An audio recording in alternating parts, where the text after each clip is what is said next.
Hello good morning everyone. Life is Sakshi K episode number 195 में तुमसे स्वागत है। तो आज के दिन की भी शुरुआत होती है बाहर टहलने के साथ और चारों तरफ दिख रहा है दुखाच दुखा। बघा बघा तुम्ही ही बघा, इस वेदर को देख के लगता है फॉग वाला वेदर है, हाथ में गरम चाय है और क्या चाहिए।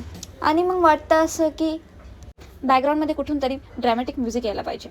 फिर दिमाग बोला, ओ साक्षी मॅडम आता जरा स्वप्नातून बाहेर या, हमको ऑफिस जाना है। तुमच्या फरमाईशा तर चालतच राहतील आणि तसंच स्टॉपवर जायचं टायमिंग पण झालेलं आहे, क्योंकि मेरे नखरे तो चलते ही रहेंगे। आणि आमच्या कपे शेटला उठून पुरे 5 ते 10 मिनिटं झालेले होते, पण भाऊ काय बाहेर यायला तयार नव्हता आणि मी बाहेर येऊन बसली होती मेरी बॅग लेके। बघा घराच्या बाहेर वाट बघावं लागते मला आज त्याची, पण असो दररोज तो गाडी घेऊन बाहेर उभा असतो माझ्यासाठी। आज मेरा जल्दी चावर गया थोडासा, तर लगे बोलून दाखवते। आणि बघा आमच्यातले चिल्ले पिल्ले सकाळी सकाळी कुठे चालले होते काय माहिती, मूड पण नव्हता त्याचं जायचं। आधे नींद से उठ के जा रहा था शायद। आणि बघा बस स्टॉपवरती पोहोचल्यावर मला काही काम नाही, तर इधर कप्या को बोलने के लिए कुछ तो चाहिए ना, तर मग मी त्याच्या गाडीवरची धूळ त्याला दाखवत होती की बेटा पोस्ट डाल। त्याला बोलायला मला चान्स पाहिजेच असतो असं पण। आणि ऑफिसवरून आल्यावरती डायरेक्ट आम्ही गेलो होतो किराणा भरायला, उधर से उधरच।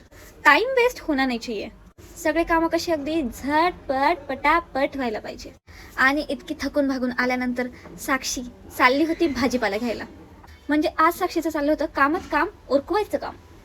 आणि मी अकेली नव्हती बरं का भाजीपाला घ्यायला, माझ्यासोबत माझी मम्मी किराणा घ्यायला, कप्या पप्पा मी मम्मी चौघच्या चौघ। मतलब सोचो गाइज, इधर से जाने के बाद स्वयंपाक भी करना था। आणि आल्यानंतर आमचं सगळ्यात पहिले काम चालू होतं ते किराणा ओतायचं। आधी घरभर पसारा करायचा आणि मग तो आवरत बसायचा, ऐसा मेरा काम है। आणि जेवण खाऊन झाल्यानंतर मी आली होती बाहेर गप्पा मारायला, तर आमची मावडी काय घेऊन आली, मेरे को मेहंदी दिखाने को। आणि हातात कोण तसंच होता बरं का, बॅक हँड वरती काढून आली होती, आता फ्रंट हँड बाकी होता। मग काय आज तळहातावर मेहंदीचा कार्यक्रम होता, उसके शायद भाई की शादी है। चुलत मुलत कोण दाखव कोण हात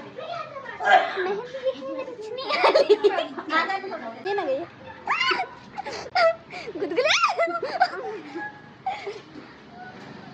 हाय मैं थोड़ा कोण कोणचं काम चालू आहे इकडे काय ग आईस्क्रीम नाही बर का आईस्क्रीम वाला कोण नाही मेहंदी वाला मेहंदी सकाळी आता पण छान सुबह हो गई मामू मामू ओ भाई ए यार डायलॉग नहीं चला शर्म कर ले गप्पा गप्पांची गाडी आली बाजूला आमचा कपॅशेट आलाय हा बघा